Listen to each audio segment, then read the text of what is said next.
We have some jolting predictions for the local high school football games this week. You're tuned in to the Integrity Sports Podcast.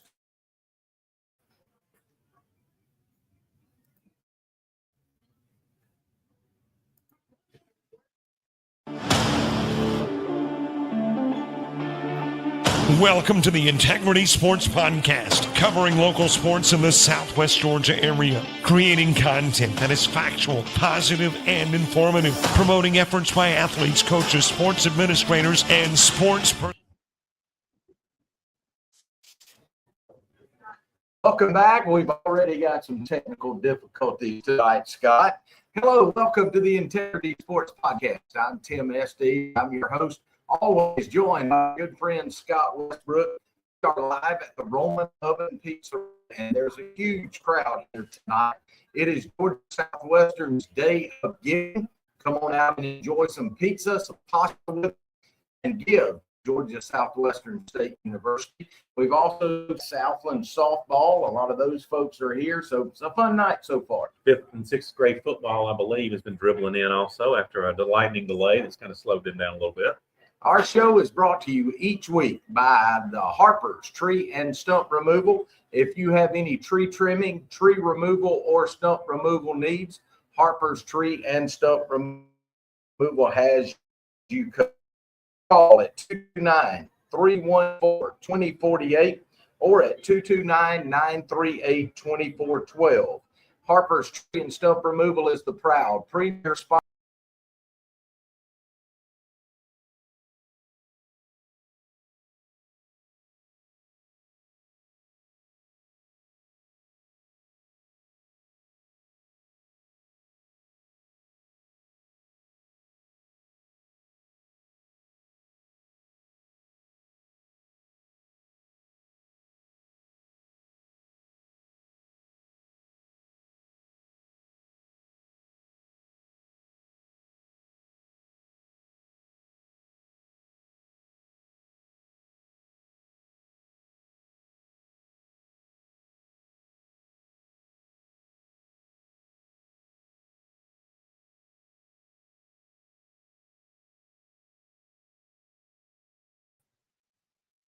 I hope we're back on live now. We'll try this once again.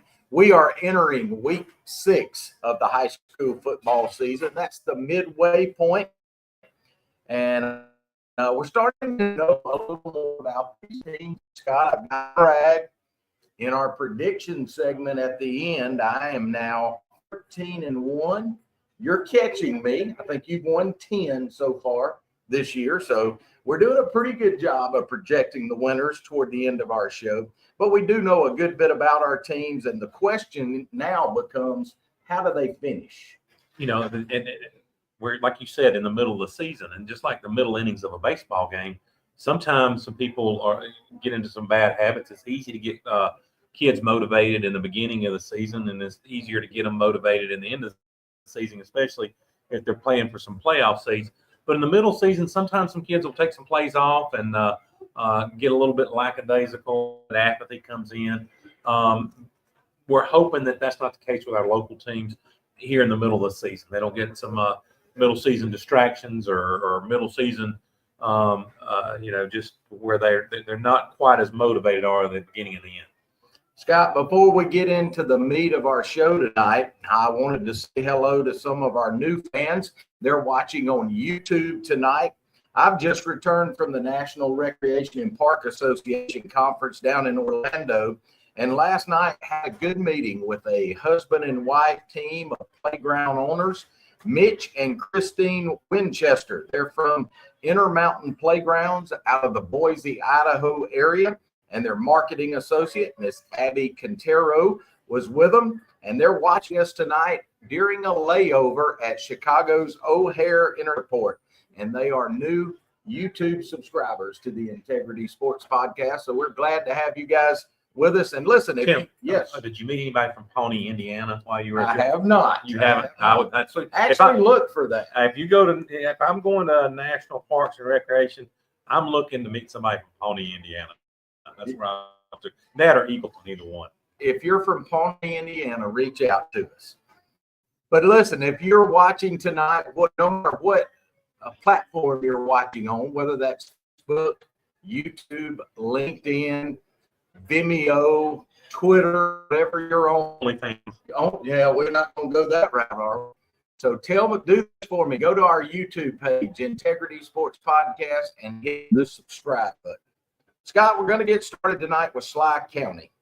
The Wildcats, they got back on the winning track last week, had a 28-0 win over the Chatco Panthers, and I think both you and I saw that coming. We did. We didn't really know what Chatco had. Some years they got a better set of players than others, thanks to the military and people moving in and out of Fort Benning. This looks like it's going to be one of their off years, but nevertheless, Sly County beat them handily, and a good reach for Wildcats. So now Sly County comes in at 2-3 on the season. This week, they travel to go play on the new turf at Crawford County High School. Crawford County's Eagles come in at 2-2. They've got wins over Georgia Military College Prep School as well as Kendrick. Their losses this year were to Pike County and region rival Macon County. They should have beat Macon County. They had. I talked to one of the people in the know over there. Said 5 turnovers really did them in. And it made it easier for Macon County to launch a second half comeback and end up beating them. But Crawford County had them on the ropes and really could have closed that game out if they. I think Sly County probably better be playing hard tomorrow night because I don't think they're going to. Crawford County's going to have 5 turnover games back. Absolutely. You know, for 5-6 games into the season for some of these teams, you start looking at numbers and getting a good idea of what a team's about. For Crawford County, they've thrown for 622 yards so far this season, and they've rushed for 711. So a pretty balanced attack from Crawford County. I think this one's going to be a challenge for Sly County. I think so. What Sly County needs to realize the Crawford County put them up there for homecoming. Really? Yes, it's homecoming for Crawford County tomorrow night. So that should give you a little bit extra motivation if you're at Sly County to go up there. So if you're Sly County and you start looking at their numbers, Scott, they have thrown for 403 yards in their 5 games. That's an average of 80.5 yards per game. On the rush side, they've rushed for 747 yards in those 5.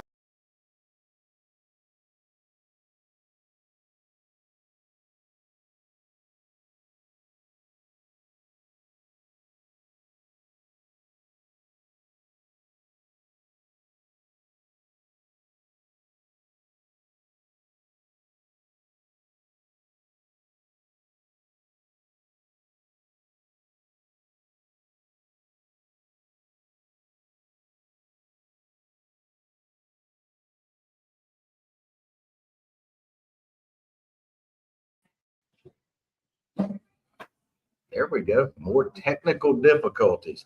Caleb Renfro for Sly County is their leading receiver at this point. So, Scott, a matchup of 2 pretty good teams. I said you're playing on that fancy field that Crawford County seems to have, and Crawford County, coming off of a loss that they probably shouldn't have last week. So I bet they're going to play extra motivation with homecoming in to get back on a winning track after fumbling last week's game.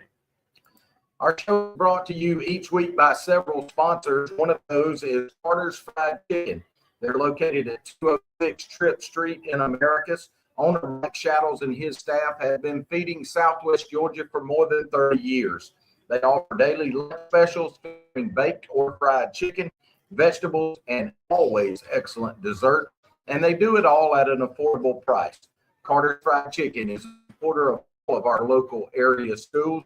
Thanks again to Carter's Fried Chicken for finding this of the Integrity Sports Podcast. That'll get us Southland Academy. Southland dominated the end of the season. They came away with a 48-6 win over This runs the Raiders' record to 3-2 on the year.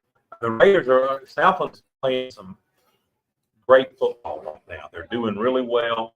They're playing with a loaded basket of players that they haven't had in previous years because of it. Things continue to go well for Southland. The group that I think we need to pat on the back for Southland, listening to that game last week, was the entire offensive line. Just listening to Rusty Tundy and to Melvin Kinslow, they were basically on every snap, whether Southland threw the football or ran the football, on every snap, the offensive line was blowing Brookwood's defensive line off the ball 2 to 3 yards. Well, and if you're going to have success with the wing T, you better have a good offensive line. That's very key. I mean, you want a good offensive line regardless of what you run, but it seems more so important with the wing T offense. Those offensive linemen were Cade Ledger, he's the center, Jack Cade Futch, Camden Rogers, and Christian Short. So nice job to those guys doing the bulk of the work up front. Of course, they have some skill players too, and we constantly mention their quarterback, Matt McMichael. He had another good game. Jamarcus Walker ran the football really well. Alan Stick was a big part of that offense. Bryant Rowland, Garrett Love, and Thomas Fowler. All of those guys had standout moments against Brookwood this past week. I think you sent me a video, a couple of plays that were really, highlighted some of their players on especially on defense, doing well. Yeah. So this week, Scott, the Raiders will take on Tift Area Academy. Tift Area is 2-2. We mentioned this week, they're coached by former America's High School coach Eric Soliday. His brother Casey, who had been the head coach at Irwin County, he retired and he's now over there with him. So from the jump start, the Solidays will come in well coached. That team will be well coached. Do they have the talent to match the coaching? I think so. I mean, the coaching staff at South has done remarkably well, righting the ship the past couple of seasons, and getting these kids to believe and getting the components that they need for that wing T success. They've got Tift Area's got a stable full of great coaches, just from the names that you mentioned, obviously, but so does Southland, and so it's gonna come down to the players on the field like it always does. Absolutely. Last week, Tift Area got a huge win that I don't think anybody saw coming. They were a 21-20 winner over Westfield, who we know is a good team, but put an asterisk by that one. Westfield, one of their top athletes, was out and did not play that game. Mm-hmm. Not to knock Tift Area, they won the football game, and you give them credit. But, at the small school level, the Southlands, the Sly counties, places like that, one big player can be different. I think about, when Sly County had a game against Blakely County, and there was a game that Zayden wasn't able to play in, a couple of years ago, and his absence was noted. I mean, he wasn't out there on the field, and that kind of created an imbalance that our kids weren't used to, and it was tough to overcome. Scott, the Maxwell rating system, they have Tift Area Academy as a 3-point favorite. We'll later in our broadcast tonight about what we think, but just know going in that the computers have Tift Area Academy as a 3-point favorite. Tonight's show brought to you by our friend Marty McDonald at the Marty McDonald State Farm Insurance Agency. They're located at 925 Martin Luther King Jr. Boulevard. Go by and see Marty, Glenn, or any of their fine staff, and let them discuss your insurance needs with you. They even do the famous discount double check to ensure you are receiving all of the savings that are available. Give them a call at 928-3686 or look them up on Facebook. Thanks again to Marty McDonald, State Farm. And remember, like a good neighbor, State Farm is there. Brought us in some cake. Thank you. Scott, that gets us to Sumter County. Sumter County finally broke into the rankings this week. They're ranked number 9 in Class AA. But the Panthers moved to 4-0 with a blowout 56-0 win over Kendrick. Will Rogers and his Panthers will host Shaw High School out of Columbus as they come into the contest with a record of 1-3. Mm-hmm. And Scott, that's not typical of a Shaw team. Shaw's usually pretty good. I think Shaw was involved in a little the season, weren't they? I forgot who they were playing, but it was I know I saw something on the interwebs that they had some issues earlier in the season. But no, Shaw. I mean, Shaw's won a state championship the past couple of decades. But I think obviously Sumter County does not want to take this team lightly and try to look past them for Carver or any of that kind of stuff. But no, Shaw is not firing on all cylinders right now. And Scott, one of the things that kind of concerns me about Sumter County, and I know this being a coach, the team's really good. They're blowing folks out. I would imagine it's kind of hard to stay focused on your upcoming opponent, knowing you're going to host the number one state in Carver. And that's always a pitfall high school coaches encounter because these kids are not stupid. I mean, they can look across the field. They can look at the same things we do on Max Prep. They can see who they're matching up against. And we talk about the middle of the season, kind of the lull that some of these kids might fall into. You let Shaw come in here and have beat Sumter County in the past and think, years ago we can beat them again. You let a team like that hang around, and suddenly in the third quarter you're looking around for somebody to beat it. A team like this, you're going to have to come in early. You're going to have to really jump on them defensively and offensively, and take that will to win out of their system real quickly. When you look at the Panthers' schedule, they have this 3-week stretch that I think started last week. So you got Kendrick last week. You blow them out 56-0. This week you got Shaw, who on paper you should beat handily.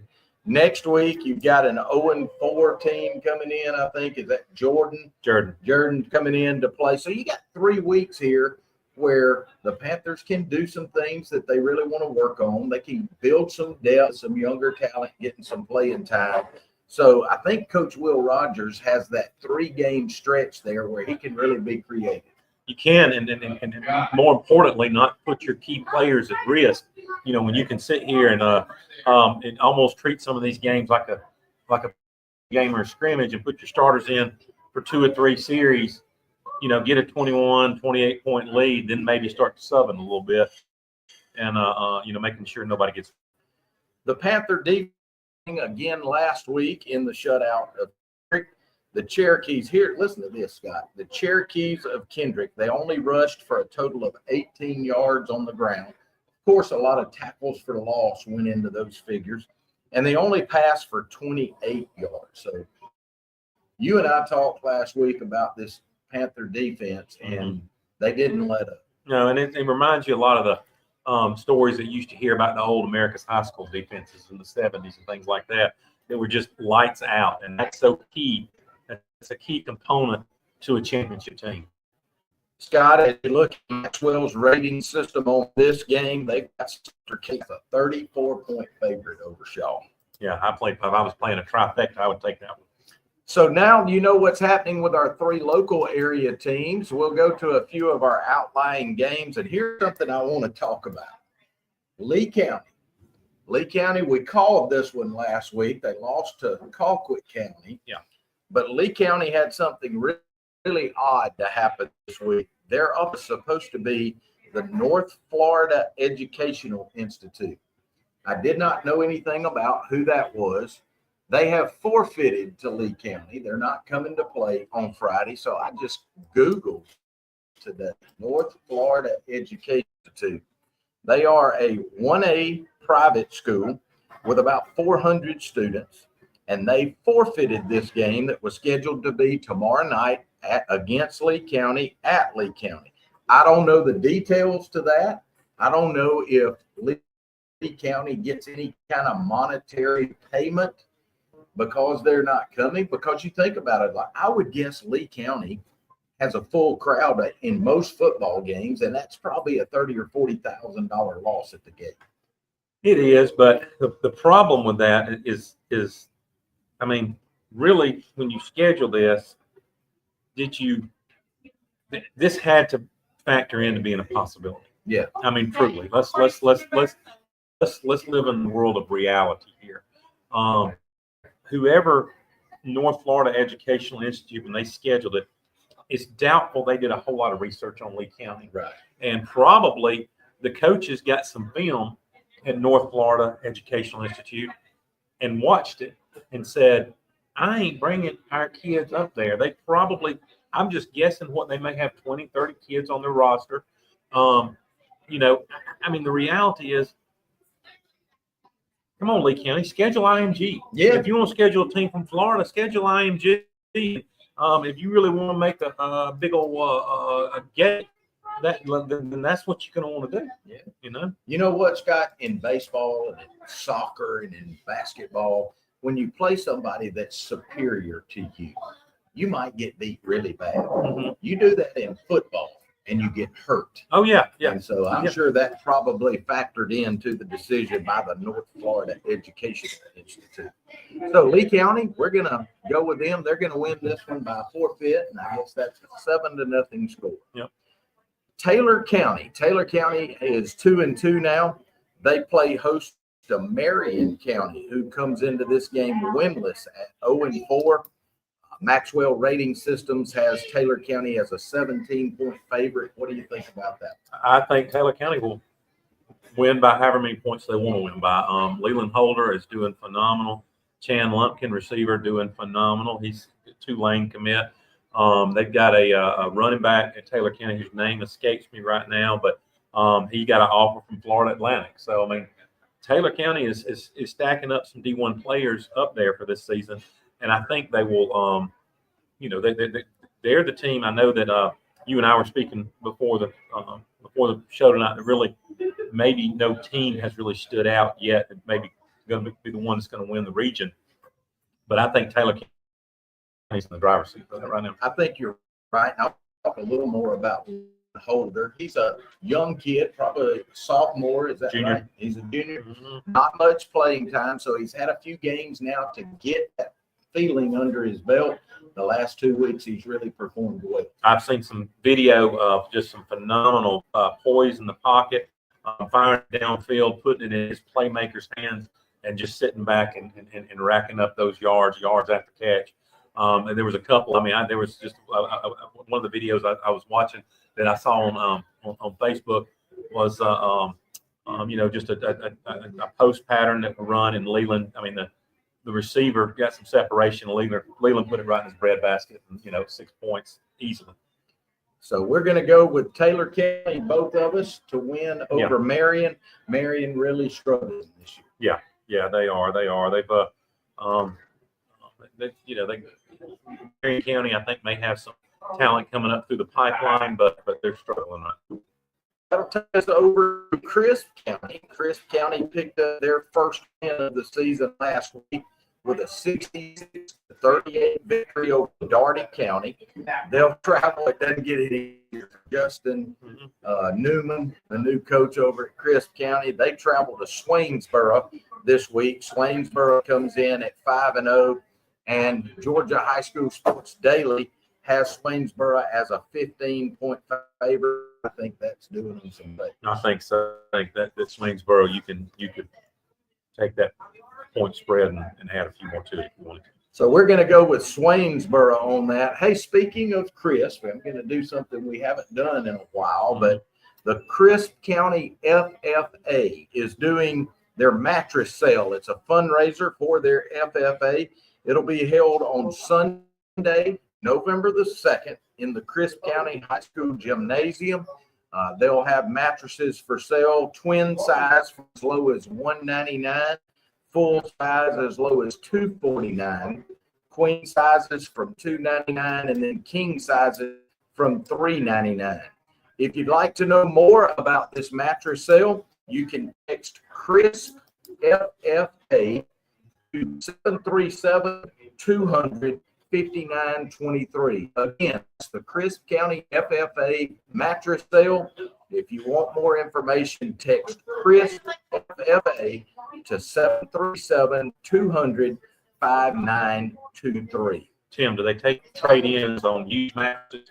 If I just was curious. That's the question I had. Mine's making me a little bit.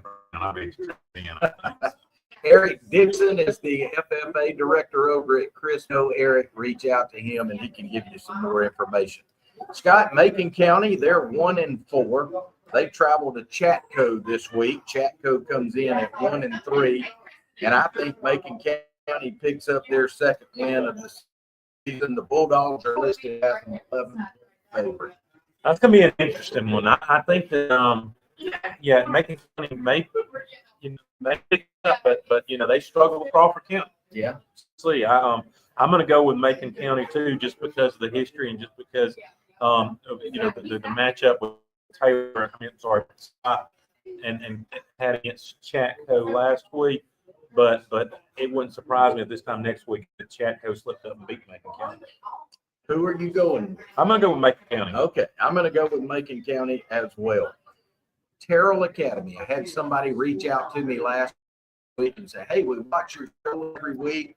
Our grandkids go to Terrell Academy. Could you just put Terrell Academy in there this week? Of course, they are now coached by former Southland coach Jack Harris.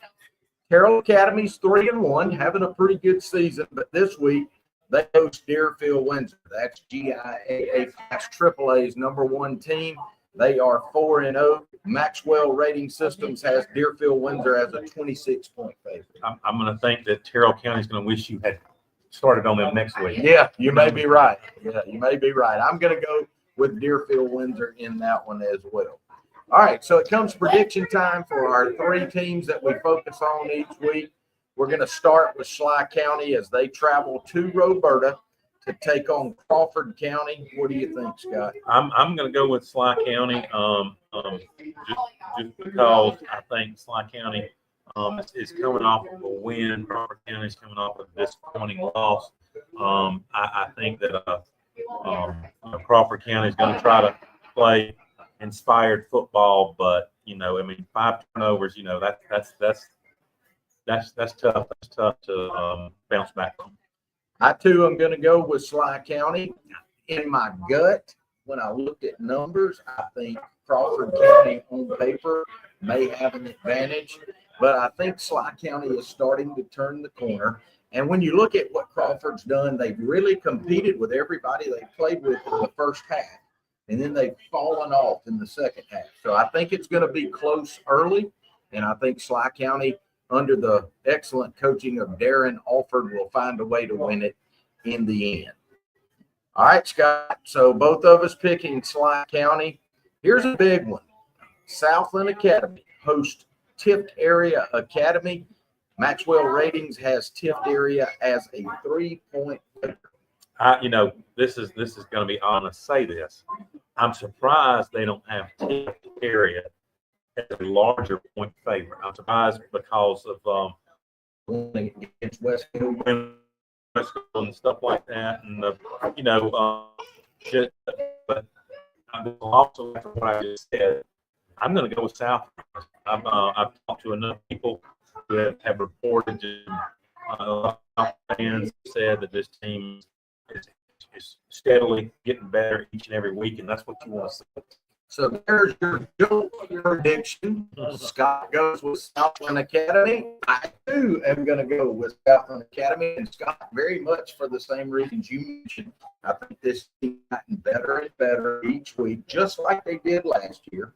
Tift Area Academy is going to come in well prepared and well coached, and we think a lot of those Soliday brothers that's coaching, good friends of ours. But Chance Jones is proving to us that on the field, that team's getting better each week. And our jolt prediction is that Southland Academy will upset Tift Area Academy. That takes us to Sumter County. They'll host Shaw High School out of Columbus. The Sumter County Panthers come in as a 34-point favorite, and I think that'll be somewhere close. I think Sumter County's going to want to win. Sumter County can win by as much as they want to if they play the way they can play it. If they don't take this team lightly. The only thing that's going to keep it close is the Sumter County coaches taking care of their players and, getting them ready for Crawford.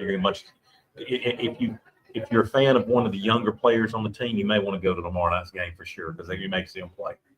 Sumter County. So Scott and I both have predicted that all three of our local area focus teams will win.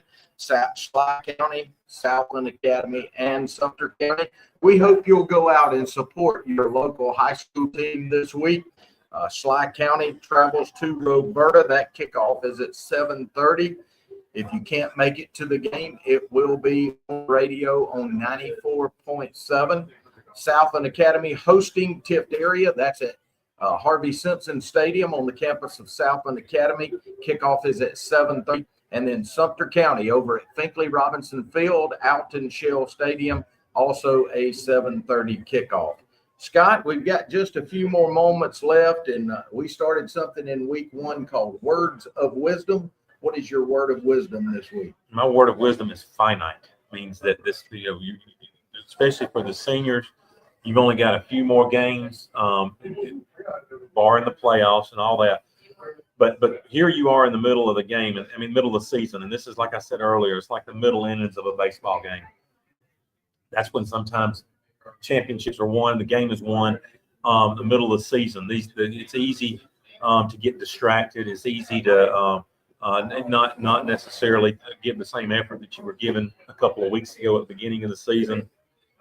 But this is what will separate the pretenders from the contenders, so to speak. And the thing is every week you go out and if you're a person of prayer and you pray for, make sure there's no injuries. And then I'm going to tell you what now. I'm going to let you young players know something. If you're praying to win the ball games, guess what? The guys on the other side are praying to win the ball game too. So I would say get your prayer life and pray that you have no regrets. That you don't have any. You walk off that field Friday night with no regrets. And if you have no regrets, if you don't take any plays off, if you see every opportunity in the game, things are most likely going to go your way. You've got me pumped up. That's pretty good. My word of the week is going to be tenacity. Tenacity is defined as having persistence, stubbornness, and being unwilling to accept defeat. We are at the midway point of the season, and for some, it might be easy to throw in the towel.